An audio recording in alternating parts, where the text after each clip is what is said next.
बिल्कुल ही डर नहीं, कोई खौफ ही नहीं है हमें। एक मर्तबा कब्र याद नहीं करते हम, और हमारी कब्र हमें 70 मर्तबा रोज याद करती है।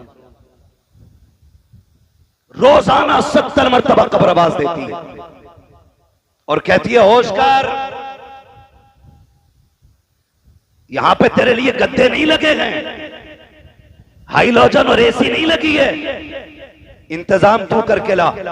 मैं अंधेरे का घर हूं, मैं कीड़ों का घर हूं, मैं सांप बिच्छुओं का ठिकाना हूं, तैयारी करके आ। कब्र बता तैयारी कैसे करेगी? का बड़े अच्छे अच्छों के मैंने नशे उतार दिए हैं, बड़े अच्छे अच्छों के मैंने नशे ढीले कर दिए। जो ये समझते थे सामने किसी का कदम नहीं टिकता, मेरे अंदर आए हैं तो मैंने होश ठिकाने लगा दिए हैं। मेरे अंधेरे से बड़े बड़ों के पसीने छूट जाते हैं। तैयारी करके आ। बता क्या तैयारी करके लाए? कब्र कहती है सूरह यासीन की तिलावत का आदी हो जा, सूरह रहमान पढ़ने का आदी हो जा, कुरान की तिलावत लेके आ, मेरे अंदर तेरा दिल लग जाएगा। रातों को उठ के ताज्जुद पढ़ना शुरू कर दे, मेरे अंदर तेरे लिए आने से पहले उजाला कर दिया जाए। सुभान अल्लाह, सुभान अल्लाह। कितनों के पास ताज्जुद की तो दौलत है, अंदाजा लगाएं। हाथ नहीं उठवाऊंगा, मैं किसी का राज नहीं खुलवाना चाहता। जब रब बंदों का राज नहीं खोलता तो फिर बंदे को क्या हक पड़ा किसी बंदे के ऐप खोले? बंदों को बंदों की पर्दापोशी करनी चाहिए। लेकिन इतना जरूर कहूंगा, क्या तैयारी है हमारे पास? क्या तैयारी है? वो तो मुकद्दर के धनी हैं हम कि हुजूर की उम्मत में पैदा हो गए।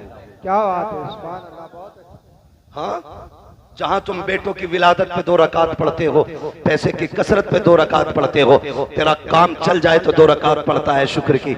एक बार ये सोच के भी 2 रकात पढ़ लिया करके रब ने तुझे हुजूर की उम्मत में पैदा कर दिया है। बेशक, आहा क्या बात है, सुभान अल्लाह। हुजूर की उम्मत में पैदा कर दिया गया है।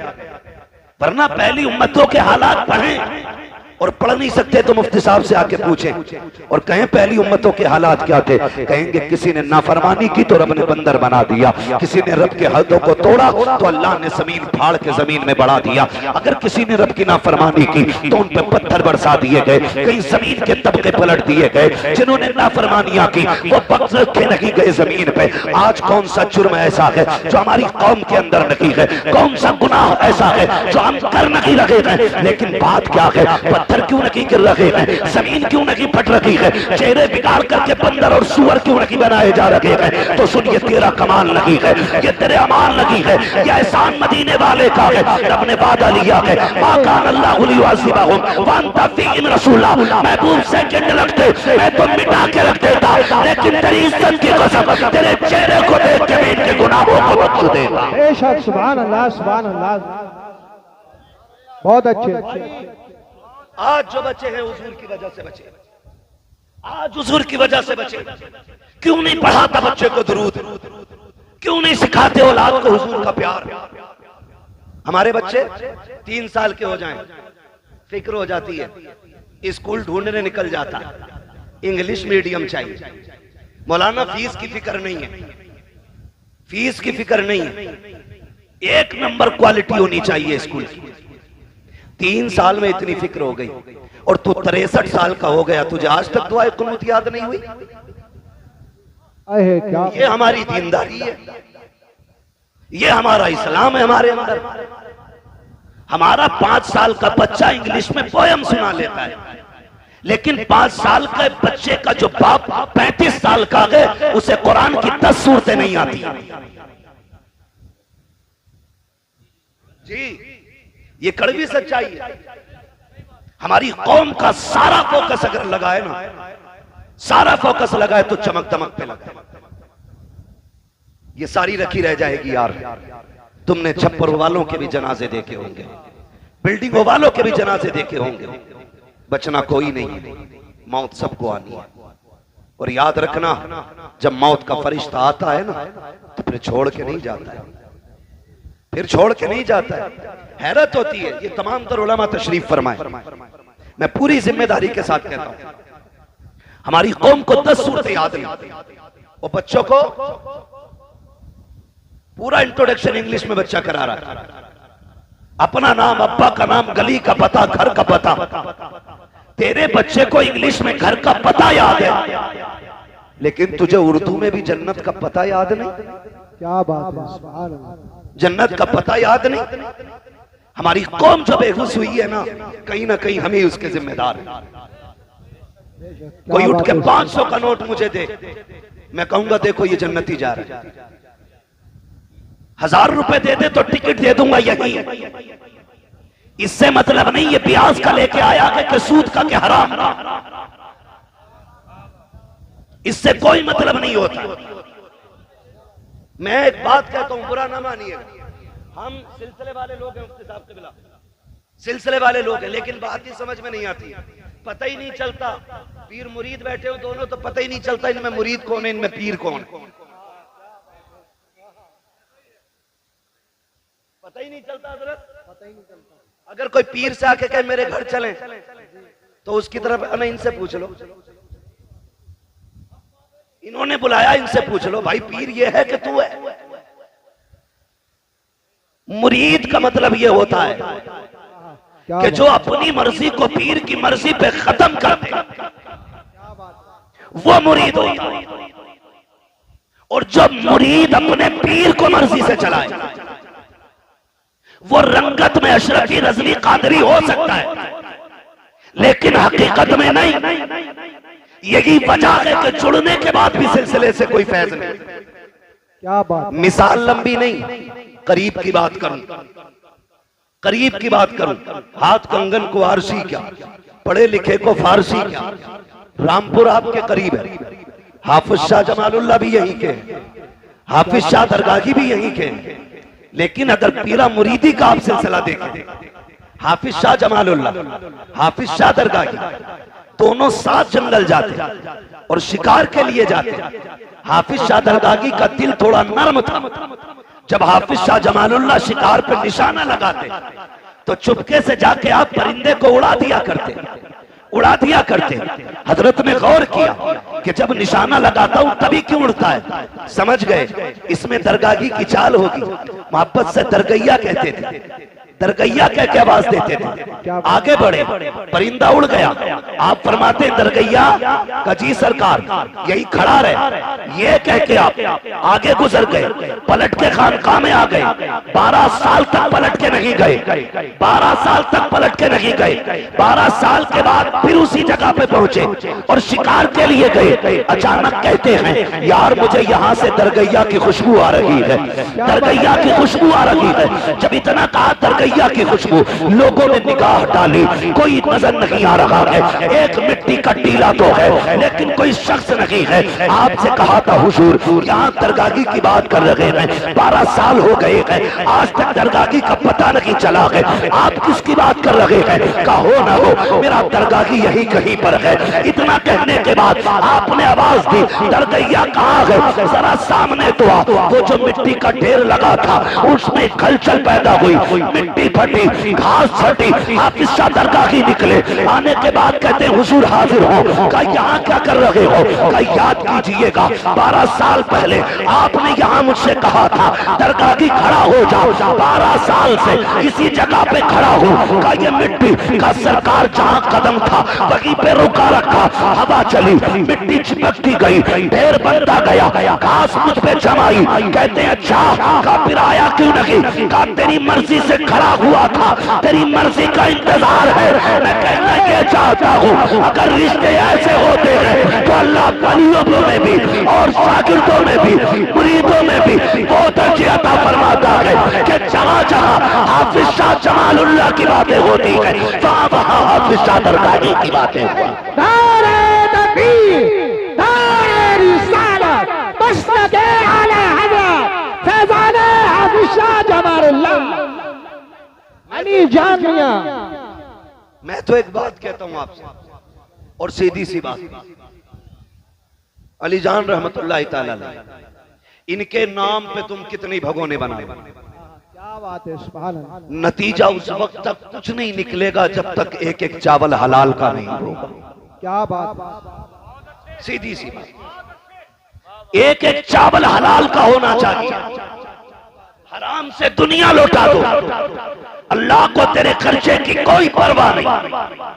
अगर रब ने तुझे मजदूर बनाया मेहनत करके शाम को आ, 100 रुपए कमा के ला, तू 95 नहीं 99 बच्चों पे खर्च कर, एक खुदा की राह में खर्च कर दे। खुदा की कसम, अगर मुस्तती हजरात 50,000 खर्च करें और एक गरीब इंसान 1 रुपया खर्च करे, अल्लाह तेरे 1 रुपये को 50,000 से ज्यादा इज्जत अता फरमाए। सुभान अल्लाह, सुभान अल्लाह। 1 रुपये को 50,000 से ज्यादा इज्जत मिलेगी। लेकिन गलती तो हमें नहीं की ना। पीर साहब भी ये सोचते हैं कि अगर कह दिया तो मुरीद नाराज हो जाए, कह दिया तो मुरीद नाराज हो जाए, मुरीद ऐसे ही सालाना फसलाना फितराना है, ऐसे ही पीर है। आके सो जा तो बेगैरत उठता ही नहीं। 8-8 दिन मुरीद ने कमरे में बंद कर रखा जी, 8-8 दिन कह रहा पीर साहब सब तुम्हारी दुआओं से चल रहा, जबकि पीर साहब खुद मुरीद के चंदे पे चल रहा।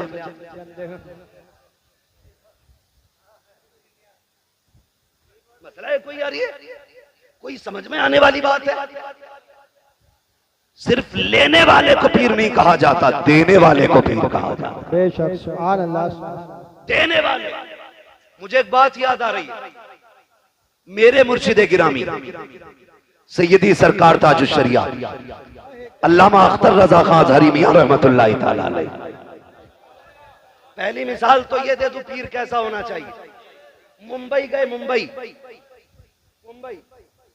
कयाम एक मुरीद के घर था। आप लेटे हुए थे,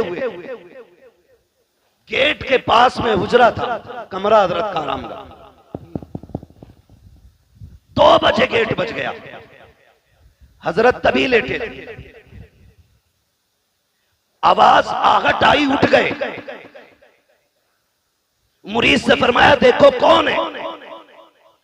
वो बाहर निकला, कोई बेचारा जरूरतमंद था। उसने कहा मुझे सरकार से मिलना है।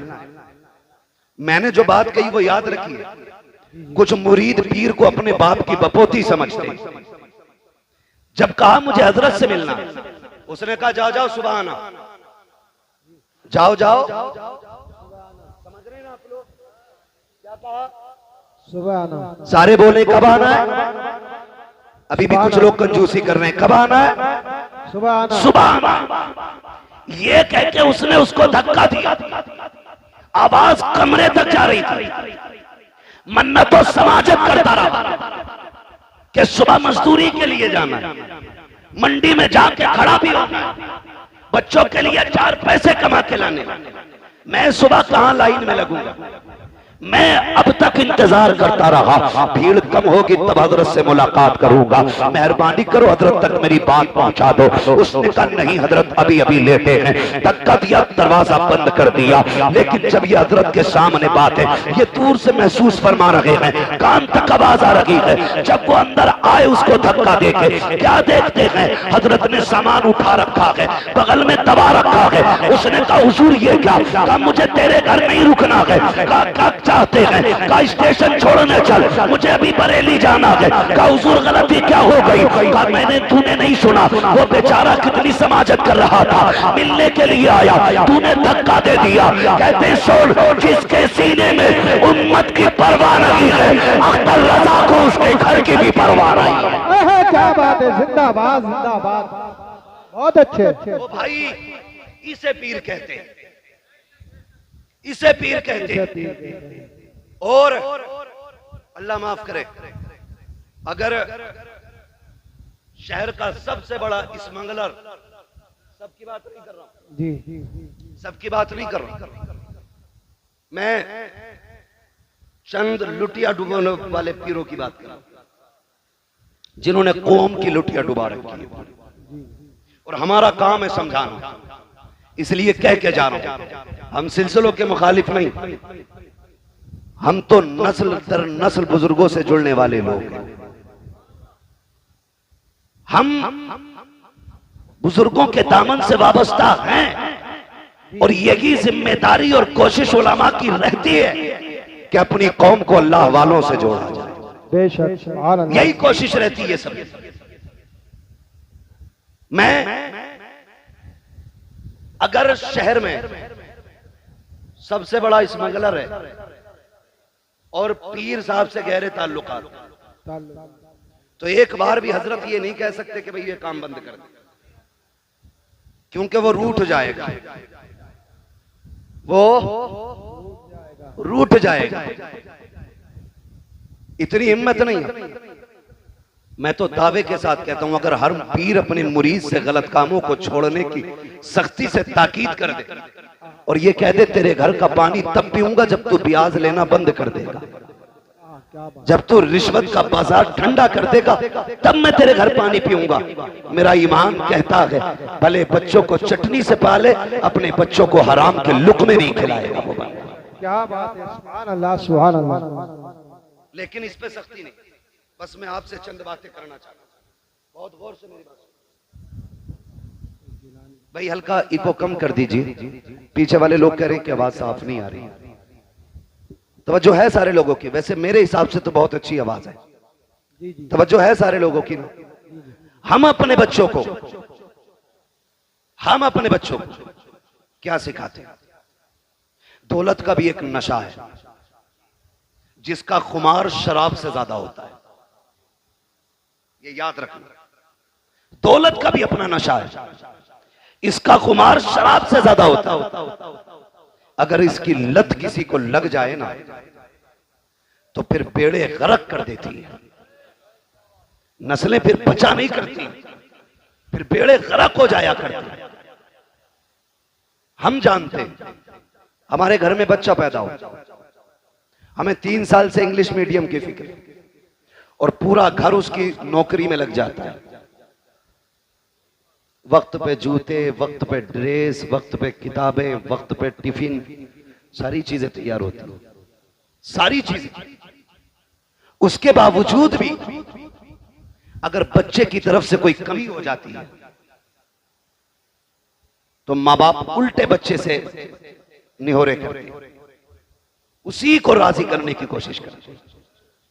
आपसे एक बात कहूं, हमारे बच्चे स्कूल जाते हैं कि नहीं? जाना चाहिए, मैं तालीम का मुखालिफ नहीं। पढ़ें और आगे बढ़ें। इस दौर में वो तरक्की करेगा जिसके हाथ में कलम होगा। क्या बात है। जिसके हाथ में कलम नहीं उसे भीख भी नहीं मिलनी है, क्योंकि अब तो भिखारी भी QR कोड लिए घूम रहे हैं। मिल गया रोड पे भाई 2 महीने का टूटा नहीं है, उसने जेब से निकाला, मशीन थी पूरी, बोलने वाली बटन दबा के बोला लो इस पे कर दो। मैं उसका मुंह देख रहा, मैंने भाई दिए जितने देने थे वो खटाक से उसकी मशीन बोली, इतने रुपए प्राप्त हुए। मैंने कहा फकीर भी इतने आगे बढ़ गए, मेरी कौम अभी कितनी पीछे पड़ी है। पढ़ें और आगे बढ़ें। भीख भी पढ़े लिखे लोगों को मिल रही है। लेकिन आपसे मैं एक बात कहूं, हम अपने बच्चों को स्कूल भेजते हैं, बोलो कै बजे उठ जाते हैं? कितने बजे उठ जाते हैं? माँ और बाप या माँ बहन ये तकरीबन 4 से 5 बजे तक बेदार हो जाते हैं। क्यों? बच्चे को स्कूल जाना है, इसलिए 4 बजे उठ जाते हैं माँ बाप। और 4 बजे उठने के बाद माँ नाश्ता टिफिन सारा तैयार करती है, बहन बस्ता तैयार करती है, बैग तैयार करने के बाद बच्चे को वक्त पे उठा करके स्कूल भेजा जाता है। जो माँ 4 बजे उठ करके अपने बच्चे को वक्त पे स्कूल भेज सकती है, वो अजान सुनने के बाद अपने बच्चे को मस्जिद क्यों नहीं भेज सकती? इसलिए 4 बजे उठ जाते हो कि अगर टाइम पे बच्चा नहीं गया तो टीचर नाराज हो जाएगा, इसलिए जोहर में उठ जाया करो। अगर बच्चे को मस्जिद न भेजा खुदा नाराज हो जाएगा। असर में बच्चा नहीं गया खुदा नाराज हो जाएगा। मगरिब में बच्चा ना गया खुदा नाराज हो जाएगा। ईशा में बच्चा ना गया खुदा नाराज हो जाएगा। दावे के साथ कहता हूँ 5 वक्त 10 साल तक तुम बच्चे को मस्जिद भेजो, खुदा की कसम पूरा मुआशरा तुम्हें 5 वक्त मस्जिद में सजदे करते नजर आने लग जाएगा। ये माँ बाप की सबसे बड़ी गलती रही कि उन्होंने बच्चों को मस्जिद नहीं भेजा। अगली बात सुने, कितना अजीब दौर है। मोबाइल मोबाइल सब पे बड़े बड़े, किसी पे जरूरत है किसी पे बिला जरूरत है, ऐसे ही है ना। अब तो हाल ही हो गया। मैं कहता हूं कि हम वो खुशनसीब लोग थे कारी साहब जिन्हें मां की गोद मिल गई। हम रोते थे तो हमें मां गोद से लगाती, सीने से लगाती थी। आज बच्चा रोता है तो माएं सीने से नहीं लगाती, माएं सीने से नहीं लगाती। बच्चा रोया, मां ने गुनगुना बजाया, बहुत छोटा है तो वो ये सोचता है ये क्या दे दिया। थोड़ा समझदार है तो वो ये सोचता है ये क्या बज रहा है। और समझदार होता तो वो ये सोचता कैसे बज रहा है। ये फिक्र बच्चे की रहती है। मैं हर बाप से और हर मां से गुजारिश करूंगा, खुदारा जब बच्चे बचपन में रोया करें ना, इन्हें मोबाइल ना दिया करो। इन्हें तुम्हारे सीने की ठंडक की जरूरत होती है, इन्हें कलेजे से लगा के प्यार दिया करो। वरना याद रखिए आज ये कमजोर है, इनको तुम्हारे सीने की जरूरत है, तुम इन्हें गोद नहीं ले रहे हो। कल जब तुम कमजोर हो जाओगे तुमको इनकी जरूरत होगी। आज तुमने मोबाइल थमाया है, कल ये तुम्हारे हाथ में मोबाइल थमा के कहेंगे हमें वक्त नहीं है, लो मोबाइल से वक्त गुजारो। खुदा की कसम जब रीढ़ की हड्डी दर्द करेगी तो मोबाइल दर्द नहीं बांटेगा। जब पिंडलियां टूटेंगी तो मोबाइल से दर्द कम नहीं होगा। जब जबान लड़खड़ाने लग जाएगी तो मोबाइल तेरी तर्जमानी नहीं करेगा। जब तू ऊंचा सुनने लग जाएगा मोबाइल तेरे काम नहीं आएगा। आज अपना वक्त बच्चों को दे दो ताकि बुढ़ापे में कह सको हमने तुम्हें सीने से लगा के पाला था, आज तुम सीने से लगा के हमें पालो। अगर मोबाइल दोगे सीने से नहीं लगाओगे तो बच्चों का हक मान लगे हो। और दूसरा नुकसान ये होता है जिन बच्चों को गाने सुना के पाला जाता है वो डांसर तो हो सकते हैं, शराबी भी हो सकते हैं, जुआरी भी हो सकते हैं, अय्याश भी हो सकते हैं, बदमाश भी हो सकते हैं, मुस्तफा के गुलाम नहीं हो सकते हैं, गुलाम नहीं हो सकते हैं। क्योंकि मैंने पहले कहा था जैसे माशरे में बच्चा रहता है वैसा बोला करता है। मैं कहूंगा जब बच्चे रोया करें मोबाइल ना दो, उन्हें सीने से लगाओ और उन्हें लोरिया दो कि मोहम्मद से वफा तूने तो हम तेरे हैं, ये जगह चीज है क्या लोहो कलम तेरे। नारे तकबीर, नारे रिसालत, उलमाए अहले सुन्नत, मुफ्ती हम्माद रज़ा साहिब किबला और से अली जान मियां कॉन्फ्रेंस। नारे तकबीर, नारे रिसालत। बहुत लंबी बात हो जाएगी बेटे, मेरे जहन में जो है मुझे वही बात करने दे। अल्लाह जज़ाए खैर दे, फरमाइश ना करें मेरे भाई, मुझे चंद बातें जो जरूरी करनी है वो कर जाने दीजिए। अल्लाह आपको सलामत रखे, आपकी मोहब्बतों को सलामत रखे। तवज्जो है, चलूं आगे। नाराज हो गए आप लोग? जितने लोग नाराज हैं वो हाथ ना उठाएं और सारे कह दें या रसूल अल्लाह। अब भी लोग कशमकश में हैं, समझ नहीं पाए जुमला। बहरहाल मेरा कोई मसला नहीं, मेरा कोई मसला नहीं, बस मैं आपसे इतना कहता हूं, हम जब बच्चा हमारा तो सुबह तैयार हो जाता है, कभी कभार ऐसा होता है बच्चा पहले उठ जाता है और नाश्ते में थोड़ी बहुत देर हो जाती है कि नहीं, तो बच्चा कहता है अब क्या करूं, तो अम्मी मोबाइल दे देती है। तो टेबल पे बैठ, ये चला गेम खेल, पबजी खेल, और कौन सा गेम चल रहा है, कौन डूब गई। स्टेशन पे अकेला शोर मचा रहा था, अकेला ही कह रहा मार मार मार। मैं डर गया, मैंने कहा मसला क्या है। देखा तो कान में लीड लगा के चीख रहा था। पागल हो गए हम लोग। ये जवानियां ये पबजी के लिए थी, ये रात को चौकों में बैठ करके 3-3 बजे तक मार मार की सदाएं लगाने के लिए थी। मैं पूछना चाहता हूं, इस जवानी को बर्बाद क्यों कर रहे हैं? ये जवानियां बड़े काम की हैं। आज बच्चा 18 नहीं 25 साल का हो जाओ, अम्मा कहती मेरा तो मुन्ना ही है, अभी गलती करके आता, बाप कहता सुनो आज ये शिकायत मिली है, कहती बच्चा है समझदार हो जाएगा। और कई लोग तो इतने गैर मुनासिब मशवरे देते हैं, अल्लाह उनके मशवरों को मुकम्मल कर दे। कहते हैं जो ना समझो उसकी शादी कर दो, कि जब कंधे पे जुआ आएगा तो खुद सीधा चलेगा। पता ये चलता मुफ्ती साहब अपना तो बेड़ा गर्क था ही था, दूसरे की बेटी का भी बेड़ा गर्क कर दिया। ये सही कह रहा हूं, कई लोगों की जिंदगी बर्बाद हो गई अधूरे मशवरों की बुनियाद पर। कह रहा जुआ रख दो सिर पे, कतई सीधा चलेगा। और जब जुआ रखा तो ऐसी गर्दन डाली उसने कि फिर जो 2-4 दाने चुग रहा था वो भी नहीं रहा, खत्म। ऐसे ही लोग कह रहे कंधे पे जुआ रख दो। हमने बड़े बड़े अच्छे सीधे होते देखे, 25 साल का हो गया, अम्मा कह रही है भी बालक है।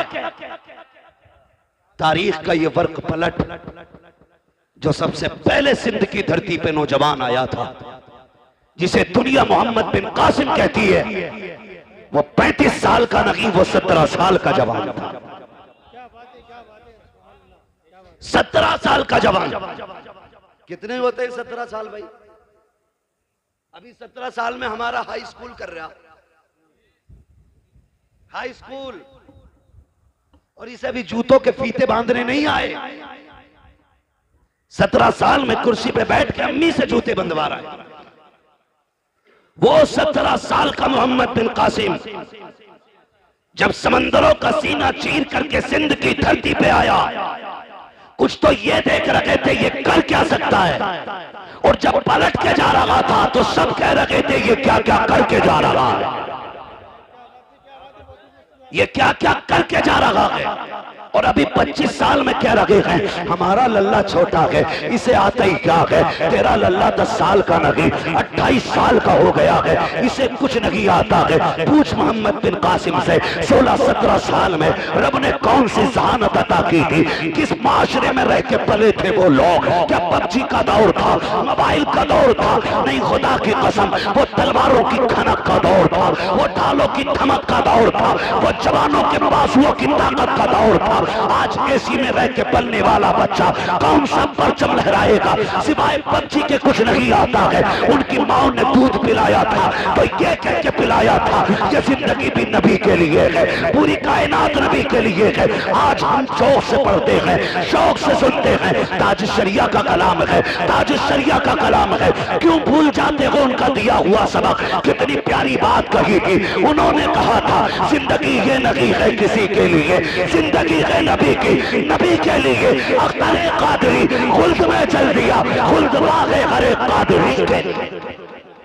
नारे तकबीर, हाँ बुलंद आवाज से बोलो, डरो मत तो किसी चीज से।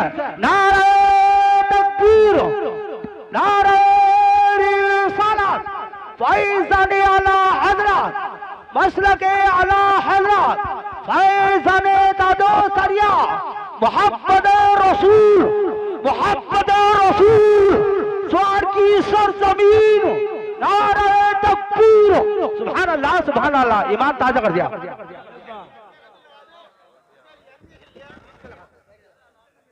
चलें आगे, जरा कह दें या रसूल अल्लाह। हमने क्या पढ़ाया बच्चों को, हमने क्या पढ़ाया? ताजुल शरिया ने भी बेदार किया, आला हजरत ने भी बेदार किया। आला हजरत से चिढ़ने की जरूरत नहीं, उन्हें पढ़ने की जरूरत है। उन्हें कारी साहब पढ़ने की जरूरत है, बिला वजह में दूर दूर से चिढ़ते। आला हजरत ने कहा था सूना जंगल रात अंधेरी, छाई बदली काली है, सोने वालों जागते रहियो, चोरों की रखवाली है। कितनी बड़ी बात कह गए, सोने वालों जागते रहियो, सोने वालों जागते रहियो, चोरों की रखवाली है। मैं आपसे कहना चाहता हूं, क्या तैयारी हमने की है? सारे नौजवान बैठे, सारे नौजवान बैठे, इतना कमजोर कोई नहीं है जो रोजाना सलातुत तस्बीह ना पढ़ सके। पढ़ सकता है नहीं हर नौजवान? अगर सीख ले तरीका, हर नौजवान एक मर्तबा रात में सलातुत तस्बीह पढ़ सकता है। इतने मजबूत लोग हैं, इतने मजबूत लोग हैं, लेकिन नहीं, ये मजबूती ताकत की नहीं होनी चाहिए, और जिस्म की ताकत से भी उतना काम नहीं बनता जितना रब की रहमत से काम बना करता है। रब की रहमत से जितनों ने गर्दनें मैदान जंग में कटाई, हर परवरिश के पीछे एक जियाली मां का हाथ है। पढ़ लो सारी तारीख। अलीजान बाबा की महफिल में बैठे हो, ये भी किसी पारसा मां का लाल होगा जिसकी रियासतें और इबादतें इतनी बुलंद हुई कि अल्लाह ने इसको विलायत का दर्जा अता किया। अगर माएं दीनदार होती हैं तो औलाद नेक हो जाती, लेकिन अगर माएं दीन के नाम पे बुज़दिल हो तो फिर औलादों में शेरे खुदा पैदा नहीं होते। ये याद रखिए, औलादों में फिर बहादुर पैदा नहीं होते। इसलिए माओं का बहादुर होना जरूरी है, और बहादुरी से मतलब है माओं का दीनदार होना जरूरी है। जो किचन में मोबाइल बजा के आटा गूंद रही है, उस रोटी को खाने वाला फजर में उठेगा? नहीं उठेगा। बताओ यार, उठेगा? अगर मां बिना दुपट्टे के खाना बना दे तो फिर उस रोटी को खाने वाले के दिल में दुरूद का जज्बा पैदा होगा? नहीं हो सकता।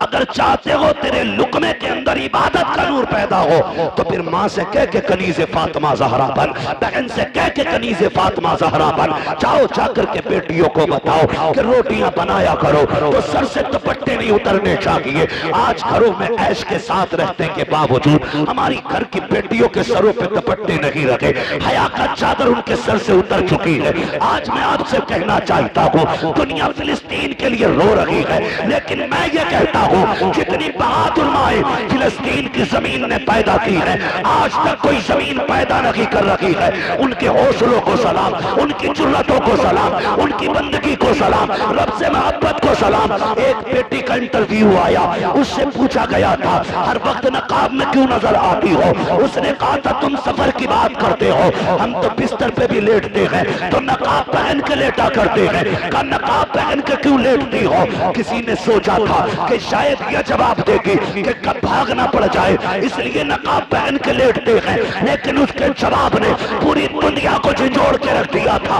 बच्ची ने कहा था कि हमारी जमीन पे बमबारी हो रही है, कब जाने कहां जाने, किस जगह बम गिर जाए और छत गिर जाए, कब उसके नीचे मलबे में दब के मर जाए। हम नकाब इसलिए पहनते हैं अगर किसी छत के नीचे हम दम दब के मर जाए और लोग लाशें निकालने आए तो हमारे जिस्म के ऊपर नकाब का पहरा होना चाहिए ताकि किसी की नजर हमारे बदन पे ना पड़ने पाए।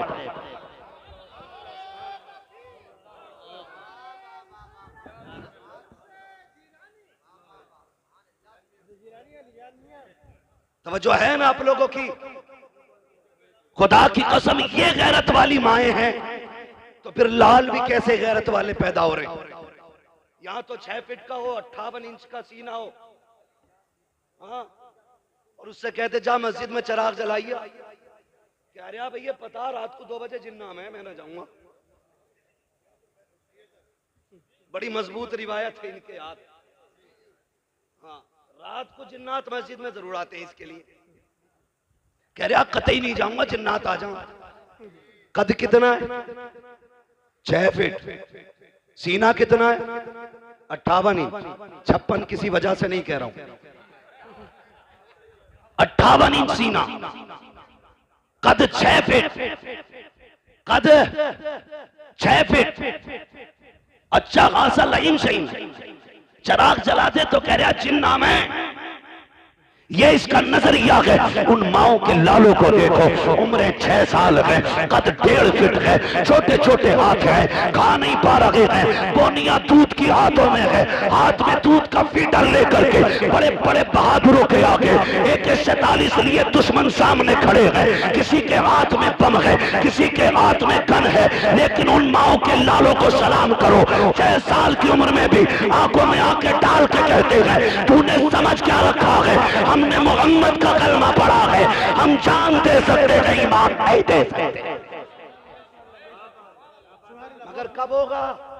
जब माएं नेक होंगी, जब माएं नेक होंगी। दादी कितनी नेक है पता है?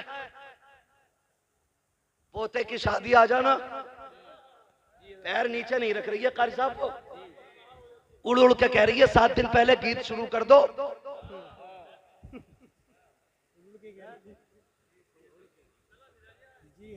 कह रही है गीत शुरू कर दो, कब करोगे? 7 दिन रह गए, मेरी अम्मा शादी में 7 दिन है और तेरी मौत का एक लम्हा भी बाकी नहीं है। ये तो पता है कि बारात 7 दिन बाद जाएगी, लेकिन अगली सांस की गारंटी नौजवानों है गारंटी? सारे बोले है गारंटी? नहीं गारंटी ना। हुए नाम वर्बे निशा कैसे कैसे, जमी खा गई आसमां कैसे कैसे। कह रही है 7 दिन रह गए, गीत शुरू कर दो। लड़का अगर हाफिज जी ढाल लिया तो कह रही है कि मैयत बनवागा क्या घर की। और ढोलक में मीरे महफिल बन के बैठती है। हाँ, बारी लगा रही है, अब तू गा। और जब परमल बट रहे तो कह रहे हैं पहले दादी को दो। सेव कहते परवल खीले ना, खीले ना, पहले दादी को दो। क्यों? कि इसका सबसे बड़ा कारनामा। गलत नहीं कह रहा हूं मैं, सबसे बड़ा कारनामा है। कभी कभी रातों में गांव से गुजरना होता है, चंद नौजवान लड़कियों के साथ, एक बूढ़ी साथ होती है। 3 बजे 2 बजे दौड़ती चली जा रही है, लड़कियों से आगे अम्मा जा रही है। पूछो क्या मामला है? ये किधर से आ रहे हैं? कहा आज गांव में गीत चल रहे थे, अम्मा वहीं से आ रही है। छोटी नाली हो या बड़ी नाली, ऐसे कूदती जा रही है जैसे हिरन जा रहा है दौड़ता हुआ। ये जो दौड़ के जा रही है, अगर इस अम्मा से कहो कि चल उठ के मुसल्ले पे नमाज पढ़ ले, गैरत कहती घुटने काम नहीं कर रहे हैं, कुरान पढ़ ले, कहती है टिपता नहीं है मुझे। रात के अंधेरे में बिना चराग के तुझे नालियां टिप जाती है, दौड़ करके आधा किलोमीटर तू कीले लेने चली जाती है। वो गैरत कर, तूने मदीने वाले का कलमा पढ़ा है। कहावत ये है कि मुंह में दांत नहीं, पेट में आग नहीं, मरने का वक्त आ गया है। एक पैर छिलके पर है, दूसरा कब्र में है, कब जाने मौत का पैगाम आ जाए। ए मेरी माँ मुसल्ला बिछा ले, रब को मना ले, पूरी जिंदगी गुनाह किए गए, आज रो के रब को दिखा दे। खुदा की कसम कब्रिस्तान में जा, दफन हो जा, रब को राजी करके जा। अगर बत्ती की जरूरत नहीं है, तेरी कब्र से मुझको अंबर की खुशबू आनी शुरू हो जाए। टाइम कम है, मेरा वक्त हो चला है, मैं बहुत कम वक्त में पूरी बात कर लूं अपनी। तवज्जो है सारे लोगों की? ये है दीनदारी हमारी, ये है दीनदारी। और अल्लाह सलामत रखे इन उलमा को। ये हर शादी पे लड़ते हैं किसी ना किसी से, कभी मेहर को लेकर लड़ जाते हैं, कभी निकाह पढ़ाने के पैसे को लेकर लड़ जाते हैं। इनकी गलती यह है कि ये 5000 मांग लेते हैं और ये शराफत से 5000 मांगते हैं। हमारी कौम उसे देती है 50,000 जो नंगा हो के ढोलक बजाने आता है। बुरा मत मानिएगा, ये कड़वी सच्चाई है। डीजे वाले को 20 दे देंगे, अगर पैसे वाला तो कह रहा तो नाचने वाली भी लाना। महफिल में रंग आना चाहिए, रंग। इतनी लठियां चलेंगी मरने के बाद कि सारे रंग तेरे कब्र में नजर आएंगे। मैं देखो जी, मुझे चापलूसी नहीं आती है, मैं तुम्हें झूठी सच्ची बातें कह के और राजी करके नहीं जा रहा हूं। मैं आईना को दिखाऊंगा दाग चेहरे के, जिसे खराब लगे सामने से हट जाए। हाँ, सीधी सी बात है। वो भाई तो करते क्या, दे दबा दब ढोल बज रहा, दे दबा दब, रुक तोड़ी रहा डीजे। पहले देखो हो क्या गया, पानी बिल्कुल मर गया, गैरत का बचा ही नहीं। आंखों के हया का पानी खत्म हो गया। पहले जब बेटियां रुखसत होती थी ना, ये सफेद बालों वाले लोग ना मेरी बात की तस्दीक करेंगे अगर याद रहा होगा इन्हें तो, वरना इस जमाने ने क्या क्या भुला दिया है। जब बेटियां रुखसत होती थी 8 दिन पहले बाप रोना शुरू कर देता था। 3 दिन से मां खाना नहीं खाती थी, भाइयों की आंखें सुर्ख रहती थी रोते रोते। बाप कभी खेत में बैठ के रो रहा है, कभी बैठक बंद करके रो रहा है, कभी रात के सन्नाटे में मुंह पे कपड़ा डाल के रो रहा है। कोई कहता था क्यों रो रहा है? कहता था जिसे 22 साल सीने से लगा के पाला, आज वो बेटी जाने वाली है। जो मुझे आते जाते टोका करती थी, आज मेरी लगते जिगर जाने वाली है। यार मैं इसलिए रो रहा हूं, कल मेरी बेटी चली जाएगी, 1000 मेहमान होंगे, आंगन खाली नजर आएगा, उसके बगैर घर उजड़ा उजड़ा नजर आएगा। ये सोचकर बाप 8 दिन से रोया करता था।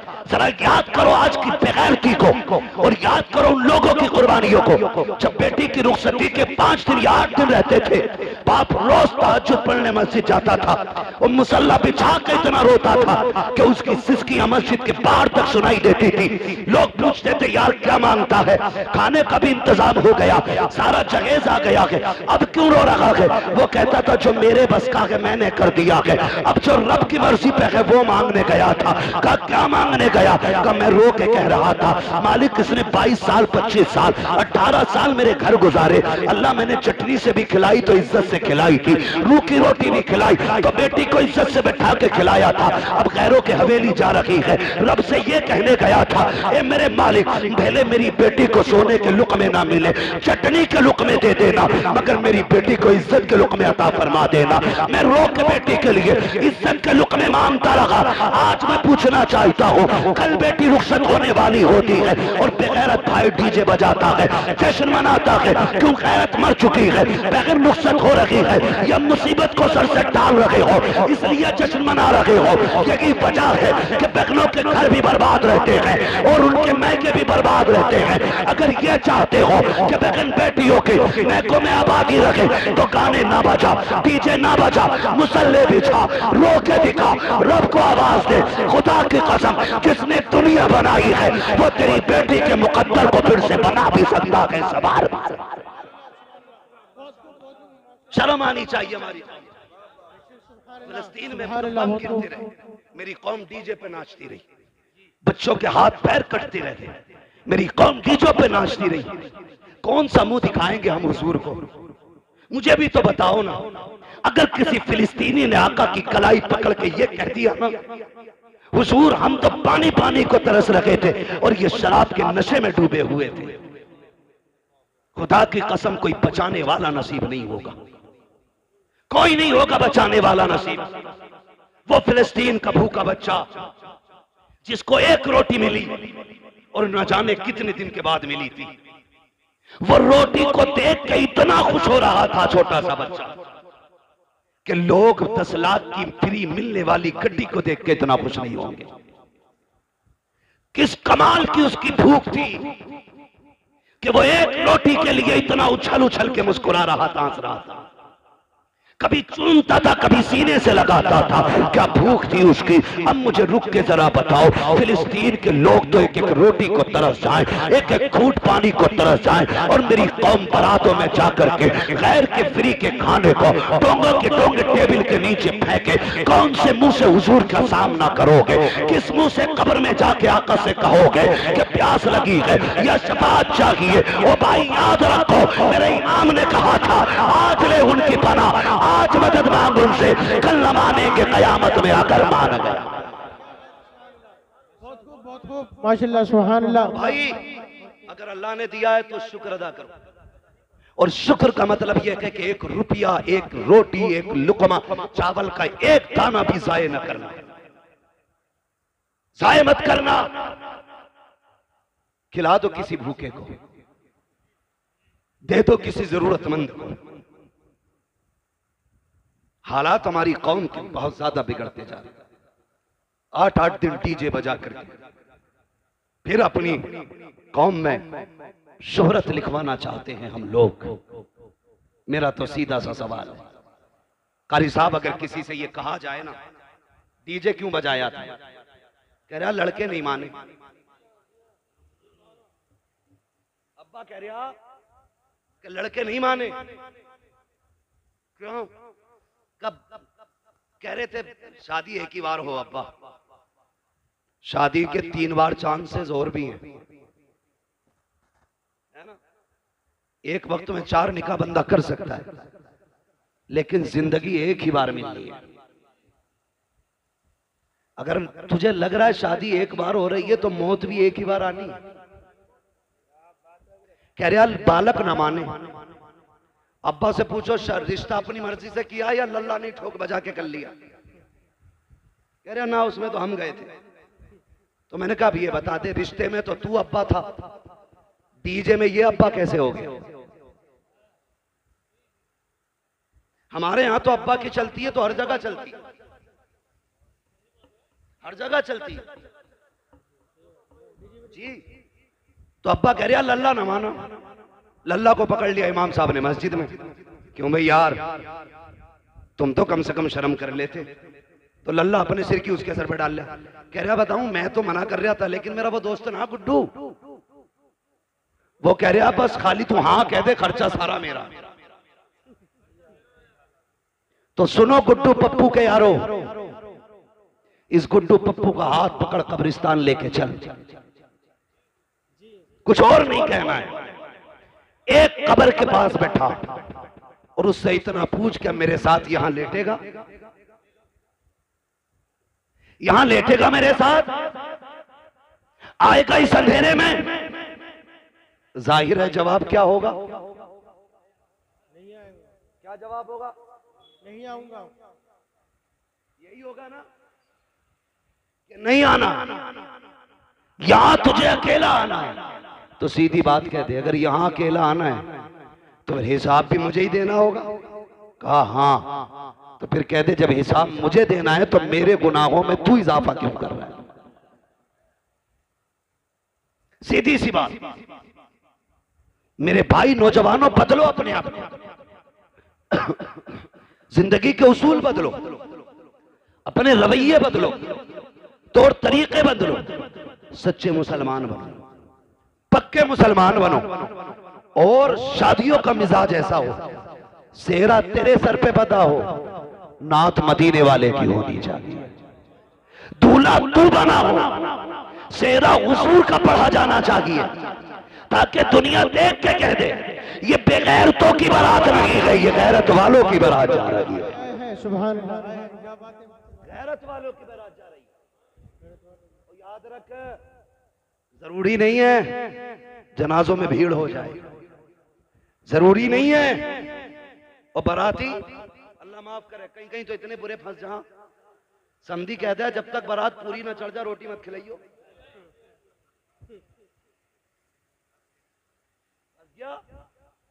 40 किलोमीटर चल के गया था बाइक से, अब वहां दूल्हा के साथ फैलना है तो पैर ऐसे उठ रहे हैं कि इधर एक उधर, गिरते पड़ते दूल्हा के साथ टहलना। घूम लिया और जब निकाह का टाइम आया तो 5 लोग बचे। कितने? 5 लोग बोल सकते हैं कि नहीं? कितने? 5 बाकी कौन? 5 बहनोई, अब्बा, ये भी दोनों मजबूर हैं, वरना ये भी निकल लेते। और 2 दोस्त, एक जनाब खुद। और कौम की हालत देखो, कहने को हम बहुत पक्के मुसलमान हैं, और जब दूल्हा को कलमा पढ़ाओ ना तो करवट वाला कह रहा है ला इला ला इला ला, कह रहा ला इलाहा, तो इसे ला इलाहा कहने में मुसीबत आ रही है। इल्लल्लाह पे जाके इसकी सांसें टूटती है। करवट वाला कह रहा इल्लल्लाह, आरे मार रहा हो, किसी को भी कह रहा है इल्लल्लाह, वो भी रूठ जाता। और कई तो बैठे इसलिए रहते हैं कि यार इसे जरा इमाम साहब के साथ कलमे कहलवा देंगे वरना फंस जाएगा। हमारी कौम को कलमे तक याद नहीं है, और तीजे में मस्जिद में पहुंच जाए तो चनों के ढेर। जी हक बात है। दबा दब गिरा रहा, जरा सी देर में चने खत्म। ओ भाई, मुसलमान बनो, मुसलमान किरदार अच्छे करो, अखलाक अच्छे करो, अखलाक हुजूर के दिए हुए पैगामात याद रखो। तारीख में बहुत बड़ा नाम सलाहुद्दीन अय्यूबी का है। कौन सलाहुद्दीन अय्यूबी? ये वो है कि जब बैतुल मुकद्दस मुल्क शाम में काफिरों का कब्जा हुआ और मुसलमानों का कत्लेआम किया गया, 70,000 एक दिन में मुसलमान काटे गए। सड़कों पे खून का आलम यह था कि घोड़ों के पैर फिसल लगे थे चलते हुए। इतना खून फिलिस्तीन में बहा था मुसलमानों का। उसी दिन से इस जवान ने अकेले खड़े होकर के कहत किया था, आज जो 70,000 काटे गए हैं, जब तक इनका बदला ना ले लिया जाएगा उस वक्त तक चैन से नहीं बैठना। और तारीख गवाह के अकेला उठा, रब ने मदद की। फिर इसने फलस्तीन के दरवाजे पे जाकर बैतुल मुकद्दस के दरवाजे को खटखटाया। पादरी खड़े हो गए आगे आके। आज सलाहुद्दीन अय्यूबी फातेह बन के खड़ा है। पादरियों की गर्दनें झुकी हैं, हिसाब लगा रहे थे, हमने इनके 6 माह के न छोड़े, बेटों के बच्चे कत्ल किए, औरतें बच्चों पे तलवारें चलाई गई, जवान नौउम्र मारे गए। ये तो आज एक को ढूंढ ढूंढ के कत्ल करेंगे। सारे लोगों की गर्दनें झुकी हुई थी, सब सलाहुद्दीन अय्यूबी का चेहरा देख रहे थे। आपने कहा था, सलाहुद्दीन अय्यूबी कहते हैं, कहो पादरी आज क्या लग रहा है तुमको?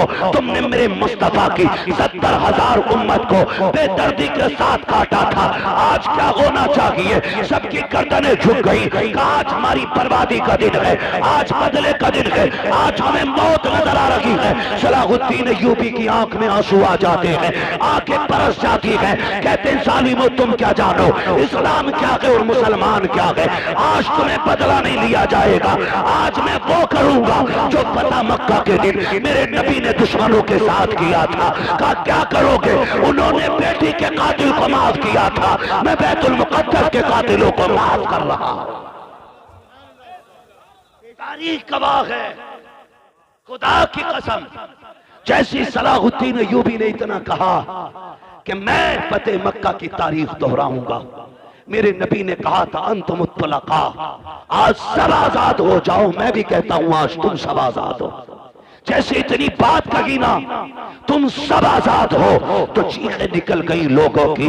पादरियां कदमों में आ गए, घुटनों के बल तो पड़े थे, खड़े होकर के कहते हैं, सिर्फ रहने की इजाजत की बात नहीं है, सिर्फ कब्जे की बात नहीं है। सलाहुद्दीन हाथ बढ़ाइए, कलमा पढ़ाइए। कहा क्यों? कहा समझ गए हैं, अगर एक सलाहुद्दीन अय्यूबी का किरदार ऐसा है तो मदीने वाले मुस्तफा का किरदार कैसा रहा हो। सुभान अल्लाह, क्या बात है भाई, क्या बात है। उसमें भी फरमाने मुस्तफा पे अमल सलाहुद्दीन अय्यूबी का देखे। तन्हा उठे, चंद लोगों के साथ उठे, फिर फौज बन गई। मैं अकेला ही चला था जानिबे मंजिल, मगर लोग साथ आते गए और कारवां बनता गया। ये कंडीशन हुई। उसमें भी एक कबीला, एक मोहल्ला ऐसा था जो इस्लाम नहीं लाया। सलाहुद्दीन अय्यूबी से जंग हुई। जंग के बाद फातेह बन के बैठा है सलाहुद्दीन अय्यूबी। क्या बन के? आज तो मिंबर या जीत जाए ना, कह रहा देखूं ऐसे गली वाले। यही बात है भाई, कोई बैठा हो तो बुरा ना मान लो, ये पूरे हिंदुस्तान की कंडीशन। कह रहा बस जीतन दो। मेरी पतंग थी, इसने इमली का स्टिकर लगाया, देख लूंगा इसे। जबकि 5 साल के लिए बना। तो इतना गुरूर है, इतना घमंड है।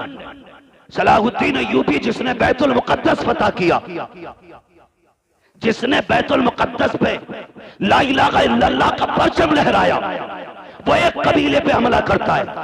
यानी कि हमला अपनी तरफ से नहीं, उस कबीले की फौज आई, आमने सामने टकराव हुआ। जब फातेह हुए सलाहुद्दीन अय्यूबी, एक खातून दौड़ती हुई आई। उसने कहा, सलाहुद्दीन तू तो फातेह है ना, तूने कब्जा किया हमारी बस्ती पे।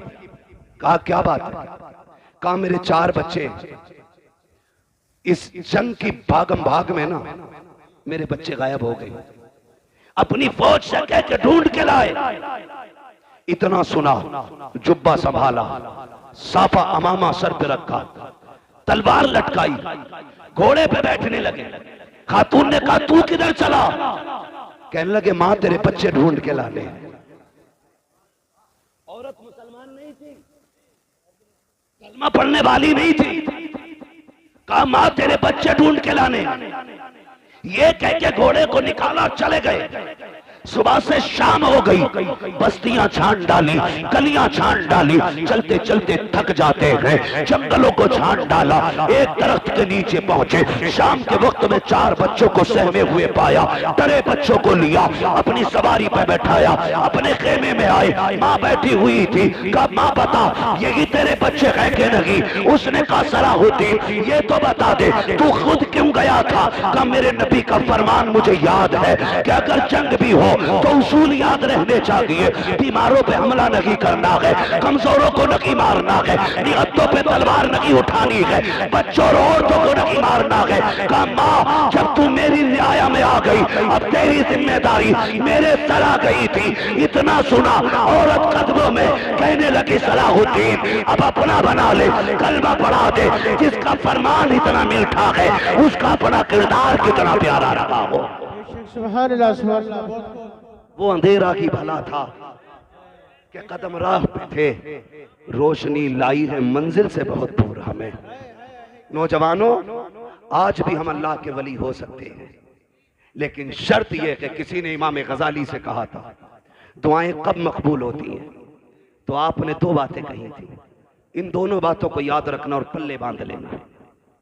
बता दूं, इमाम गजाली से किसी ने कहा दुआ कब और कैसे मकबूल होती है? फरमाने लगे 2 काम कर लो दुआएं कबूल होने लग जाएंगी। कहा क्या? कहने लगे जब भी बोलना सच बोलना, और जब भी खाना हलाल खाना। झूठ छोड़ दो, हराम खाना छोड़ दो, फिर हाथ उठने में देर होगी, अल्लाह कबूलियत में देर नहीं फरमाएगा। करेंगे इंशाअल्लाह ऐसा? हलाल रोजी खाएंगे इंशाअल्लाह। ऐसा बंदा जो सूद ब्याज या हराम का बिजनेस करके रोटी खिला रहा है, उसके दरवाजे का पानी भी मत पीना, पानी भी मत पीना। कारी साहब, दमिश्क की जामा मस्जिद के दरवाजे पे एक छोटा सा बच्चा जूतियां नमाजियों की साइड करता था। आधे जूते इधर कर देता था, आधे जूते इधर कर देता था। एक दिन जब लोगों ने उसको रोका और पूछा ये क्या करता है, ये क्या करता है? आधी जूती इधर कर देता, आधी इधर कर देता है। उसने कहा मैं बांट देता हूं। छोटा बच्चा था 8-9 साल का। कहा क्या बांट देता है? उसने कहा मैं नेक लोगों के जूते अलग कर देता हूं, गुनाहगारों के जूते अलग कर देता हूं। उम्र कितनी? 8-9 साल उम्र का बच्चा। समझ कितनी? जूते देख के बता देता है कि ये जन्नती का जूता है या जहन्नमी का जूता है। जूते अलग का क्या करता है? का मैं जूते बांट देता हूं। किधर? का जो ये दाहिनी तरफ होते हैं ये जन्नतियों के जूते होते, और जो बाईं तरफ होते ये गुनाहगारों के जूते होते। लोग कहने लगे इसमें इतनी समझ कहां से आ गई? एक शख्स खड़ा था, कहा आज की रात इसे मेरा मेहमान बना दो, आज की रात इसे मेरा। अभी आप देखेंगे पीरे तरीकत रहबरे राहे शरीयत शहजादे आला हजरत, हाँ हुजूर हसन मियां साहिब क़िबला दामज़िल्लहुल आली, सज्जादा नशीन खानकाह रज़विया बरेली शरीफ, आप देखेंगे आला हजरत के बेटे का चेहरा। मैं भी कभी कभी देखता हूं तो सोचता हूं, मैं सोचता हूं अगर नस्लों में इतना हुस्न है तो आला हजरत पे कितना हुस्न रहा होगा।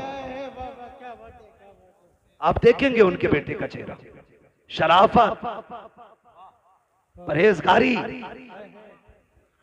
दीनदारी, हक्कानियत सारी देखने को मिलेंगी भी आप।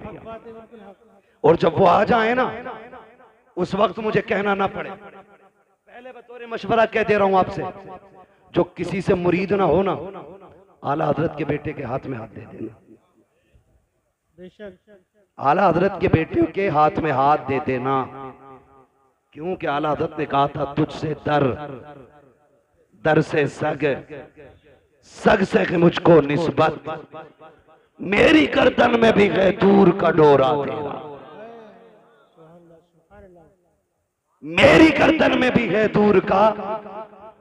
और जब ये डोरा होना है तो फिर इस निशानी के जो सग हैं नहीं मारे जाते, हश्र तक मेरे गले में रहे पट्टा तेरा, हश्र तक मेरे गले में रहे पट्टा तेरा। बच्चों को भी डाल देना उनके कदमों में, जवान भी पड़ जाना उनके कदमों में, इसलिए कि जब किसी से बैत हो जाता है ना तो फिर सिलसिले की बरकतें मिलना शुरू हो जाती है।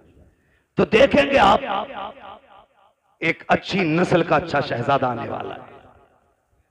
वो इसलिए अच्छे नहीं महज कि वो खान साहब है, वो इसलिए महज अच्छे नहीं क्योंकि वो काबुली पठान है, वो इसलिए सबसे अच्छे हैं क्योंकि वो शहजादा इमाम अहमद रजा खान है, इसलिए अच्छे हैं। उनको देखेंगे आप, बैठे रहिएगा इंशाल्लाह आने वाले। बस मैं बात समेटने लगा हूं, मेरे बाद महफिल की कार्रवाई जारी रहेगी। कहा कि ये बच्चा आधे जूते इधर कर देता, आधे इधर, इसमें ये फिरासत कहां से आई? तो एक ने कहा कि आज इसे मेरा मेहमान बना दो। ले गया वो, अगले दिन बच्चे को लाके वहीं छोड़ दिया। अब जब बच्चा जूते उठा रहा है तो अब जूते समझ में नहीं आ रहे बच्चे के। अब कभी इन जूतों को उठा के इधर करता है, कभी इधर के उठा के इधर करता है। सारे सर पकड़ के बैठ जाते हैं कि कई दिन से मुसलसल जूतों का ये एक दूसरे से इम्तियाज करने के बाद अलग-अलग रखता था, आज क्या हो गया है, ये जूते क्यों नहीं पहचान रहा है? तो उसने कहा मैं ये बताना चाहता हूँ, अब तक जो जूते पहचान रहा था, इबादत इस पे फर्ज नहीं थी, रोजा इस पे फर्ज नहीं था, सजदे इस पे फर्ज नहीं थे, लेकिन ये तहारत, ये पाकीज़गी इसके निगाहों को रब ने इसलिए अता की थी कि ये तस्बीह के साथ साथ हलाल के लुक़मे खाया करता था। आज शाम में इसे लेके गया, मैंने वो खाना खिलाया जिस खाने के अनाज से ज़कात नहीं दी गई थी, एक दिन का खाना खिलाया है, आंखों से ये तारत ले ली गई है, एक दिन अगर खा ले आंखों से बसीरत चली जाती है। और मेरे भाई अगर एक दिन के खाने से नूर चला जाता है तो रोज खाने से ईमान का हाल क्या होगा? इसलिए हलाल खाया करो ताकि सो तो हुजूर दिखाई दे, कब्र में पहुंचो तब भी मदीने वाले का जलवा नजर आ। ऐसी जिंदगी गुजारो। या अय्युहल्लज़ीना आमनू उदखुलू फिस्सिल्मि काफ़ा, ईमान वालों पूरे पूरे इस्लाम में दाखिल हो जाओ, ऐसे इस्लाम में दाखिल हो जाओ तुम्हारी वज़ा क़ता ज़ाहिर बातिन सारा इस्लाम वाला होना चाहिए। लोग देख के पहचान ले मुसलमान जा रहा है, देख के पहचान ले, फिर मरो, फिर मरने का भी मजा है। हम डरते इसलिए कि मौत से कि हमारी आखिरत की तैयारी कोई नहीं है, आखिरत की तैयारी हमारी कोई नहीं है, इसलिए डरते हैं। वरना जिन सहाबा की तैयारियां थी या जिन वलियों की तैयारियां थी, खुदा की कसम बढ़ बढ़ के गर्दनें कटाया करते थे, बढ़ बढ़ के गर्दनें कटाया करते थे। उन्हें मालूम था मौत आने की देर है, जन्नत के दरवाजे खुले नजर आ रहे हैं। आज तैयारी कोई नहीं, पक्का पता कुटाई होनी है, सब जानता किसकी मैंड काटी है, सब पता किसके पैसे मारे। अब आखिरी टाइम रो रहा है। ओ मेरे भाई, खुदारा जिंदगी अच्छी गुजारो और ऐसी जिंदगी गुजारो कि जब कफन में लेटो और तुम्हारा जनाजा चले तो बताने की जरूरत न पड़े बंदा कैसा था, कौन था। तेरे जनाजे की खुशबू उछल उछल के कहे लहद में इश्क रुखे शह का दाग लेके चले, अंधेरी रात सुनी थी चराग लेके चले, तेरे गुलामों का नक्शे कदम है रागे खुदा, वो क्या भटक सके जो ये सुराग लेके चले। आज ना ये उर्स है हुजूर अली जान रहमतुल्लाहि तआला अलैह का, इनकी जिंदगियां कुरान और नमाजों में गुजरी, इसलिए रब ने मरने के बाद भी, इंतकाल के बाद भी इनके मजार पे मेले लगा रखे हैं। हम दुनिया में अकेले हो जाते हैं, ये विसाल के बाद भी भीड़ में रहा करते हैं। अगर चाहते हो तुम भी जन्नती बनो तो फिर जिंदगी दीन इस्लाम के मुताबिक, जितने भी नाजायज रस्में और फालतू खर्चे हैं सारे बंद करो, उन पैसों को उठा करके तालीम पे लगाओ। बच्चों को इल्म दीन भी दो, इल्म दुनिया भी दो, ताकि इल्म दीन हो तो ईमान बचा रहे और इल्म दुनिया हो तो अपनी दुनिया भी बची रहे। दोनों चीजों की जरूरत है। बस हमारे डॉक्टर साहब ने यह महफिल सजाई, अल्लाह ताला इनकी कोशिशों काविशों को बारगाह में कबूल मकबूल फरमाए। हम सब की हाजिरी अल्लाह रब्बुल इज्जत साहिब मज़ार की बारगाह में कबूल फरमाए। कोई ये ना सोचे उर्स में आया था करामतें बयान नहीं की, करामतों से ज्यादा जरूरी है आज इस्लाह अमल का होना। अगर अमल नेक हो जाएंगे, अमल अच्छे हो जाएंगे तो करामतें तुम्हारे वजूद में पैदा हो जाएंगी। आप अगर नेक हो जाओगे तो करामतें सुनने नहीं, करामतें दिखाने लग जाओगे।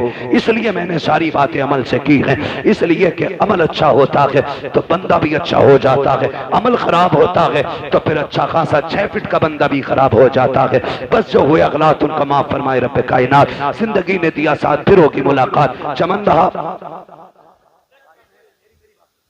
नात पढ़वा लीजिए 10 मिनट। मैं इतना थका हूं 10-11 दिन के सफर के बाद। आप तो मुझे जानते, मुझे कोई वो नहीं होता, मैं थक गया हूं इतना ज्यादा कि मुझे बोलने में भी अब तकलीफ हो रही है। कार साहब मेरी बात सुन लें, इस बीच में ना नात सुन लो थोड़ी, नात पढ़ने वाले लोग रुकने, बस मेरे भाई मेरी एक बात है ना एक बात, मेरी प्लीज मेरी बात सुन। अच्छा बैठ जाइए, बैठ जाइए, अल्लाह आपका सलामत रखे। फरमाइशें काफी बढ़ जाया करें।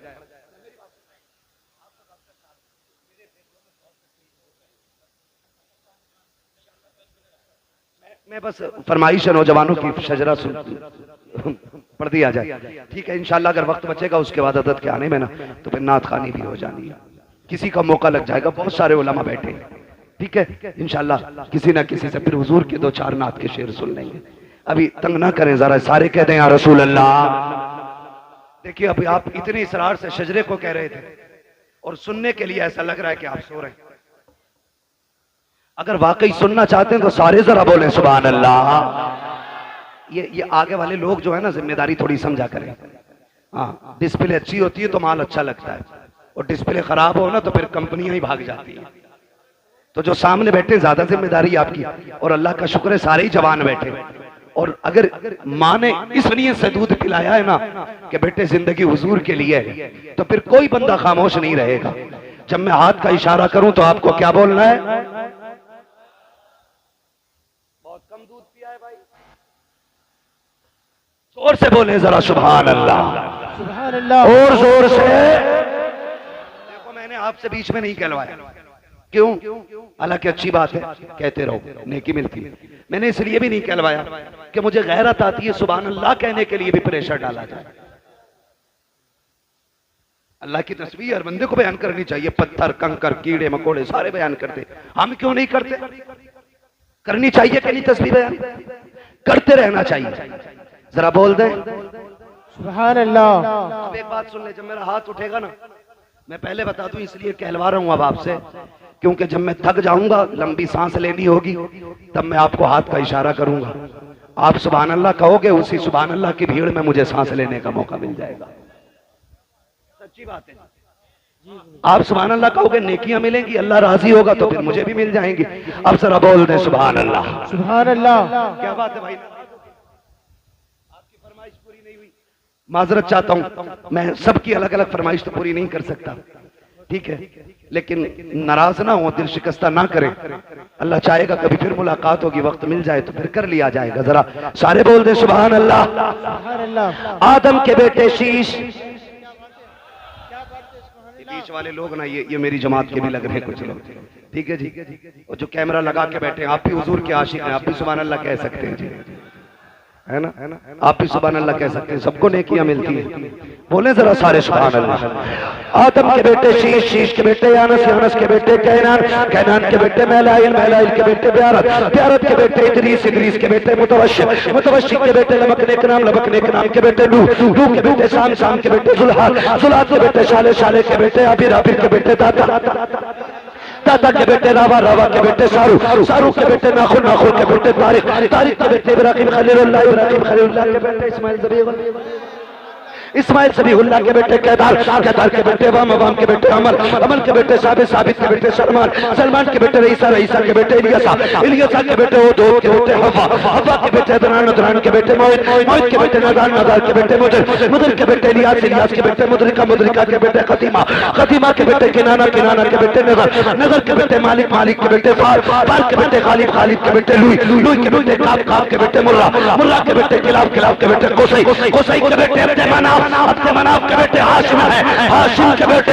अब्दुल मुत्तलिब है, अब्दुल मुत्तलिब के बेटे अब्दुल्लाह है, अब्दुल्लाह के बेटे मुहम्मदुर रसूलुल्लाह।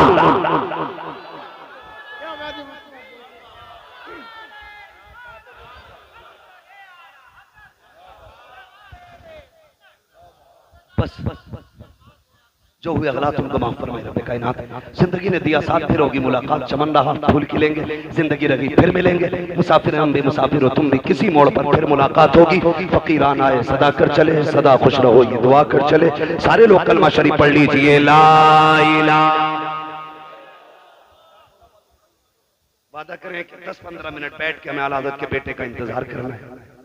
उनका इंतजार इसलिए भी करेंगे क्योंकि उनके जद्दे अमजद ने कहा था, एक मेरा ही रहमत में दावा नहीं, शाह की सारी उम्मत पे लाखों सलाम। और हम हर सलाम में पढ़ते हैं, डाल दी कल्ब में अजमत मुस्तफा सैयदी आला हजरत पे। ये मैं समझता हूं कि ये लोग इतनी आसानी से आते नहीं है। हमारे डॉक्टर साहब के मामलात बड़े गहरे हैं और सवार के लोगों से गालिबन हजरत बहुत ज्यादा मोहब्बत भी करते हैं, इसलिए हजरत अक्सर यहाँ आते जाते रहते हैं। कोई हमें अगर इतनी इज्जत दे रहा है तो फिर हमें उसकी दिल से इज्जत करनी चाहिए, उसकी दिल से इज्जत करनी चाहिए। ऐसा ना हो हजरत आए और आप उठ के चले जाएं। कोई बात नहीं, अगर आज आधा घंटा लेट जाग लेंगे, सो लेंगे तो क्या हो गया, यही सोच लेंगे रात का आधा घंटा हमने आला हजरत के बेटों के नाम किया था। उन्होंने जिंदगी उम्मत के नाम की है, हम उनके बेटों के लिए कम से कम आधा घंटे के लिए तो रुक सकते हैं ना।